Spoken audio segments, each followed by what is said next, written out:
Yes, YouTube, welcome back to the channel. 2 videos in 2 days. Who is this man? Today, we are in for a full day of eating to get absolutely peeled out of my mind. And I'm also in for a leg day. So we've got training day food. Food was dropped yesterday. Yesterday was Thursday. And I'm also going to run through some tips on how to structure your diet for fat loss so that you can lose a good amount of fat and also feel fueled for your training. So stay tuned. The time is currently 3 minutes past 6. I've already done 6,000 steps. I woke up this morning at 3:15, which is alarmingly early. Now, I don't know why, but whenever I get lean, my body clock just shifts backwards, probably 3 hours earlier than it should. So I'm going to sleep between 8 and 9, waking up at between 3 and 4. I don't mind. I haven't minded up until now, but I usually like to just wake up and get cracking, and it's pitch black. I don't want to be doing my steps in the pitch black because it's no fun. It's a little bit depressing. And the reason I like doing steps first thing in the morning is because getting some sunlight in my eyes and just moving helps to wake me up naturally. If there's no sunlight, it's going to be a lot harder for me to wake up. Cracked on with a little bit of work, had a slow morning really. I did a little bit of learning, I've done a little bit of reading as well, trying to pick up some reading just to expand my knowledge, a little bit of self-development. The book I'm currently reading is called Psycho-Cybernetics. I'll pop up a picture on the screen. Highly recommend it. If anyone's watching this and you're thinking, yeah, I'd like to delve into self-development, just enhance your mindset, become more productive, more grateful, happier, definitely give that a whirl. I've not had any food yet. I've had a coffee this morning just to suppress my appetite. So I'm going to finish these steps off and get back for meal number 1.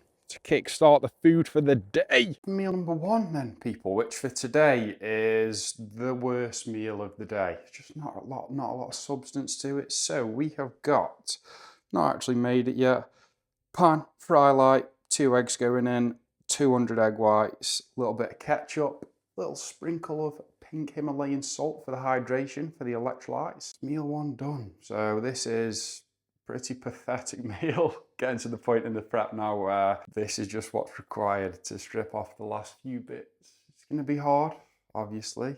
It's only going to get harder. It's not going to get any easier. I'm here for it, ready to embrace the struggle to get absolutely diced. So I'm going to whip up this food. I'm also going to make myself a coffee. Exciting news for me, not really exciting news for you. But yesterday, I had a little look for a coffee machine. That's just where it's going to go, just to make sure it fits. But I'm looking forward to getting some nice coffee beans and just making an actual nice coffee rather than just the ground stuff that you pour into a mug, pour some hot water in. Might be turning into a little bit of a coffee nerd. But the machine we've got is an automatic machine, so it's not one of those where you have to put the powder in and whiz it around and press it down and then stick it in and wait for it. It's automatic. So it's fairly convenient, which is what I'm all about. Breakfast is served. Everything has been weighed and tracked to the exact gram. I'm gonna weigh out 15 grams of ketchup because that's all I've got. Also, this is a salt dispenser. Put the salt on there, press the button, 0.6 grams of salt. Absolutely beautiful. Game changer. This is where accuracy comes into play, especially with being in a deficit, like tracking everything. Sauces, fry light, if you use a little bit of olive oil, salt as well. Meal number 1 wrapped up. Calories and macros are on the screen. I've also not got any coffee left, which is why I've picked up a little money just to wash it down. This is going to go down a treat because I'm pretty hungry. It's probably not going to fill me up. It's definitely not going to fill me up, but that feeling of hunger is a reinforcement that what I'm doing is working. I'm exactly where I'm supposed to be. Time to eat. Back in then. Meal number 2, the pre-workout meal. I'm not gonna lie, this is my best meal of the day. Definitely the most filling. It's nice just to have a couple of different elements in the meal. So we have got 1.5 tins of tuna, 250 grams jasmine rice, 15 grams of lighter than light mayo. And then we have got 2 crumpets, 40 grams of jam, 20 grams of dark chocolate. And that is going to go down an absolute treat. So I'm going to eat this, let it digest for probably 2 hours, and then it's time for a leg day. So then, tip number 1 to help you with dieting. So tip number 1 to help you diet to get shredded is to have a pro-fat first meal. So leave carbs out of your first meal, and then you want to prioritize your carbs around your training. So obviously you're using calories sparingly. You're going to be in a pretty hefty deficit if you're pushing to get down to really lean condition. So you need to be fueling properly, and you need to be kickstarting recovery properly. So place a good amount of carbs pre-workout to fuel your training, and then place a good amount of carbs post-workout to kickstart recovery. Ideally, you want those carbs to be quick carbs, things like jasmine rice, crumpets, jam, honey, bagels. Post-workout, ideally some low sugar cereal, things like Cocoa Pops, literally perfect for the job, along with a hit of protein, just to keep those muscle protein synthesis spikes throughout the day. And that way, you're setting yourself up to train well, or train as well as you possibly can, and you're still keeping yourself in a deficit, which is going to keep things ticking over with the weight loss. Leg day then, toughest session of the week. Time to suffer. Going to be a tough session. It's hard just mentally getting myself switched on for these now, I'm not going to lie. I have to go in and get it done. I've got some pre-workout now, picked up some pre-workout. I did try it the other day, I'm not going to lie, it didn't really do a lot. I have been drinking quite a lot of caffeine, so I'm sure that's got a part to play. Anyway, enough waffling, let's get my ass to the gym. Let's get started. Right then, chaps, no messing about today. My next source of calories, intra-workout, highly branched cyclic dextrin, basically just pure carb powder, intra-workout carbs. 10 grams, so not a whole lot, just a little bit of an extra booster to get me through this session. First up, seated hamstring curl, 3 sets, top set, back offset structure. As always, I'm wasting no time, getting straight into the session. Tunes on, ready to lock in. Warm-up's dusted then, heaps ready to get into my working sets. However, one thing that really helps me out when I'm depleted, a little bit fatigued mentally and physically to get my head into the game with my training, visualization. I know that sounds a little bit weird. I've been watching a lot of Steve on Chris Bumstead. He was Mr. Olympia. He talks about this a lot. He said that in the morning he would wake up, do some fasted cardio, and he would visualize doing his routine on stage and winning the competition. And it's something that I've been doing, and it's helping out a lot. And I actually had a call with a lad yesterday, he signed up, and he mentioned that one of the reasons why he'd fallen off, or he found it really hard to stay consistent, was because he didn't have a goal. I think that visualization ties in with having a goal. It's having an end target, and then it's you putting in the reps and doing the work to actually get you to that goal. So for me, obviously I'm competing, which is a massive driver. I do not want to be the fella on stage who's relatively fat. I also don't want to be the fella on stage who looks flat, stringy, because I've not been training hard when I've been in a diet. So, for example, every leg day, I'm going in, I'm thinking, I need to train to failure, or else I'm going to be that guy on stage who looks fat and is looking a little bit stringy, and I can't let that happen. If you are watching this at the moment, you've not got a goal, or you've got a goal, but you don't really think into it too much, I really do. Your mindset when it comes to training is so important, because ultimately, that's going to be the dictator of how hard you push, how uncomfortable you get during your session. And the harder that you push, the more uncomfortable that you do get during your session, the harder you're going to train, which is going to translate into either better results, so you actually accruing more tissue, building more tissue, or it's going to be on the other side of the coin, you holding on to more tissue when dieting, which is another thing loads of lads struggle with. They diet, they push things too hard, the training goes to shit, and then they end up losing loads of tissue. It's not a nice look. Yes, you lose fat, you get a little bit lean, but you lose muscle as well. It's not really a nice look. So set some goals. Short, mid, long term. Set goals that are pushing the boundaries for you. Don't just set a goal that's relatively easy to reach, like push yourself. And then visualize. Picture what you're doing, how it's going to get you to where you want to be.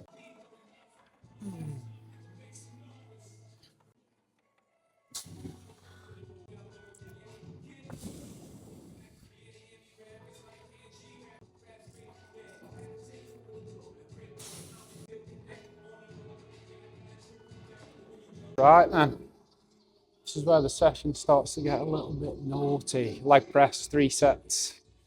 Top set, 2 back off sets. Obviously, I haven't done any direct quad work yet. I haven't done any quad work yet. So I'm going to spend probably a good 4 or 5 sets warming up. Not going to be doing loads of reps. I'm going to bump out probably 5 reps, 3 reps, 2 reps, and then a couple of singles just to work my way up to my top working weight, which for today will be 350 key. Last session I did 340 for 8. So I'm going to stick a little bit of extra weight on there, see if I can push the boat out.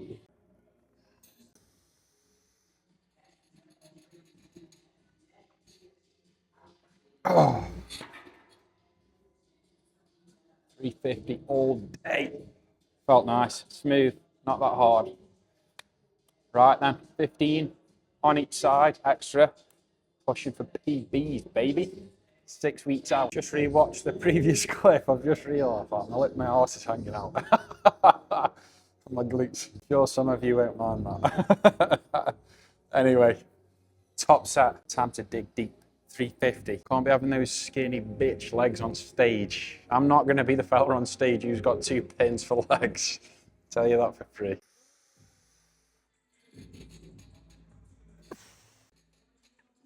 Yeah.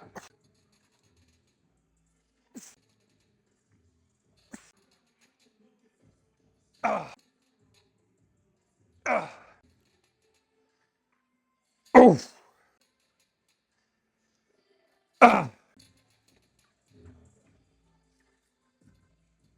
Oof. Plus 10 kg max reps. Light work.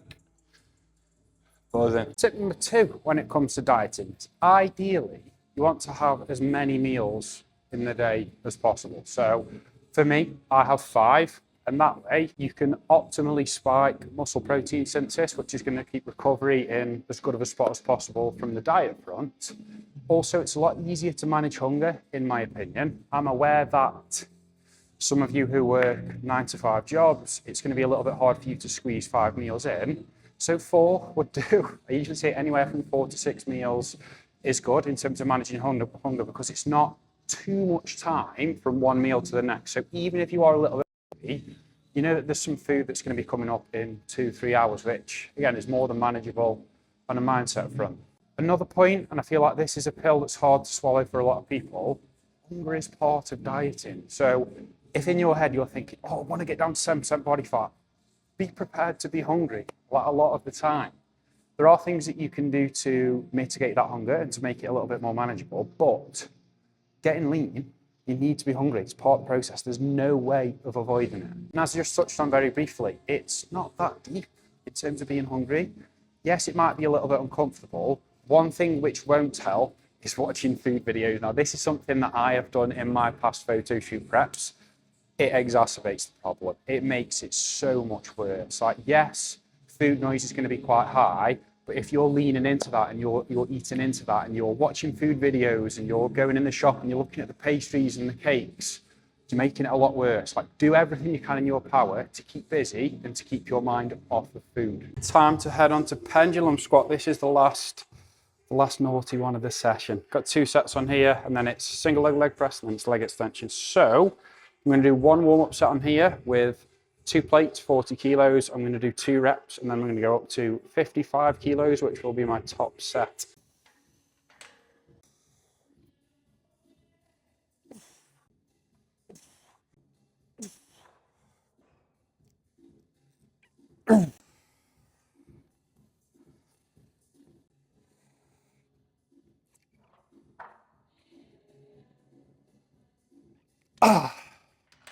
Had to do a little readjustment. I've had this before, but when I go to the bottom and the squat in a hole, it feels like it's either my ACL or my MCL is like slipping a little bit. I can't really explain it. It doesn't hurt, but it just feels a bit uncomfortable. So that's why I had to readjust my stand. Anyway, 2 rep PB. Easy pickings, man. Single leg press then, chaps. This is to target the hamstrings and the glutes. So I'm going to be putting my foot a little bit higher on the pad. Starting with my weakest side first, which will be my right.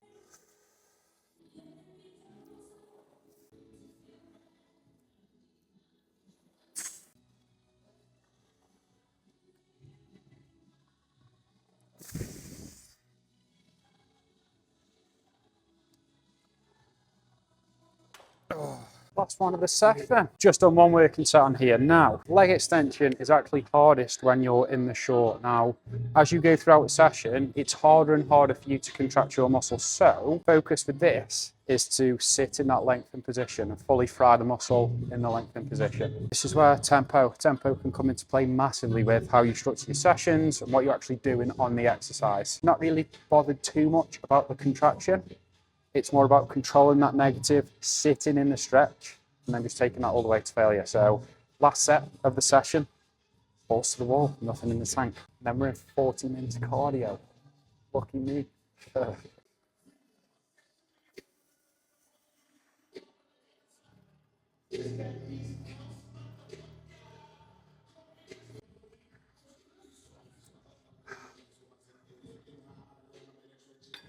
Jesus. Session wrapped up then, peeps. Get this cardio nailed. Let's get that post-workout meal in. Cardio and legs wrapped up then, peeps. Hardest session of the week into my post-workout meal, which for today and every training day is meal number 3. So we have got still a pretty hefty meal. 160 grams of Cocoa Pops, 50 grams of whey. I've been using ESN's protein and it's good quality. I'm not going to lie, it's a little bit on the pricier side. However, it's good quality in terms of mixing and the flavors are unreal. The cinnamon ESN protein is by far the best protein I've ever had. And I've tested out a few different brands. So calories and macros are in the top right hand corner. And that leaves us with one meal to go, which is, I'm not going to ruin it. Not gonna spoil the last meal. Not gonna lie, I'm pretty hungry now. Worked up an appetite after that leg day. Just gonna be a case of cracking on with some work, leaning into the hunger, leaning into the discomfort, getting shredded. I will say though, if you're looking to get into some ESN protein, do not get the peanut butter. I think it's Reese's peanut butter cup. I've got it, and this one isn't great. But all the other flavors I've tried loads of them, and genuinely they're all really good. Another quick tip when dieting. This is to aid with sleep. Now, sleep is so important. It's responsible for hunger hormones, recovery, energy, mood. So if your sleep is inadequate, you're going to be hungrier, you're going to have more craving, you're going to feel less satisfied from the food that you eat. So my tip to help improve sleep is have a semi-heavy carb meal as your last meal around 2 hours before you go to bed. And whenever I do that, it massively helps me to fall asleep a little bit quicker, and it also improves the quality of my sleep. So what I would say is obviously prioritize carbs pre and post workout, and then I would place some carbs in your final meal to help aid sleep. And that way you can keep your hunger hormones in check. You're going to have a good night's sleep. It's going to give you more energy, train a little bit harder, keep you in a better mood day to day. It's a no-brainer. I also feel like it's a lot easier to be hungry in the morning compared to at night. Like, the worst thing is to be lying in bed at the end of the day, knowing you've not got any food left to eat, and you just have to lie there and sit with it and try and go to bed. Whereas in the morning, when you're busy, you've got things to do, it's a lot easier for you to be hungry then. Also, earlier on in the day, check me out, matching my top to my money. But earlier on in the day, you can load up on caffeine, a couple of stimulants, legal stimulants, coffee, monsters. Just load up on caffeine to suppress your appetite, and that will obviously get you through the day, and then you can save your food until a little bit later on so you actually feel full. On to meal number 4 then, boys. This could be contender for my favourite meal of the day. So this was lowered the other day. We have got 40 grams of oats, 50 grams of whey protein done as whey drip, 175 grams of berries, and then there is 10 grams of dark chalky lurking under there. Now, I've never really been a massive fan of making whey paste because it's a ball ache, it's a little bit annoying, and I'm someone who very much loves convenience. However, I was making my oats the other day and I thought, oh, let me just give it a crack, see if it's any different in terms of taste. Wow, it's insane. It's so good. Also got a little bit of salt on here. I'm salivating looking at this meal. God, it's going to go down an absolute treat. Not a big one, but definitely one that's going to be enjoyable for me. So calories and macros are there on the screen. Obviously this is meal number 4. We've got one meal left. That's going to wrap things up for the day. Combination of putting salt on as well. Wow. Sweet and salty combo is unmatched. When you make meals like this and the meals taste that good, why would you cheat? Why would you cheat on your meal plan? Meal number 5 then. To wrap up the day, we have got 1.5 tins of tuna, 200 grams of raw potato. I've boiled these potatoes because they are a little bit more voluminous, soaking up a little bit of the water compared to frying them or air frying them. And then we've got 100 grams of green veg. Feast your eyes on that bad boy. And then we've also got a little bit of salt on there for the hydration, for the electrolytes. That's going to wrap up the day, peeps. So calories and macros for this meal are there on the screen. Calories and macros for the entire day are also there on the screen. This is what I'm currently eating on a training day to get absolutely diced, peeled out of my mind. I know this may seem like a decent amount of food to a lot of you that are watching this video. However, it's all relative. I am still starving. I'm not starving. I'm still hungry from the minute I wake up to the minute I go to bed. So bear that in mind. Like, even if for you, you may be thinking, God, like that's a lot of food to be getting peeled. I'm still starving. I'm experiencing the hunger just the same as you. It's pretty naughty. Cravings are there. Food noises there.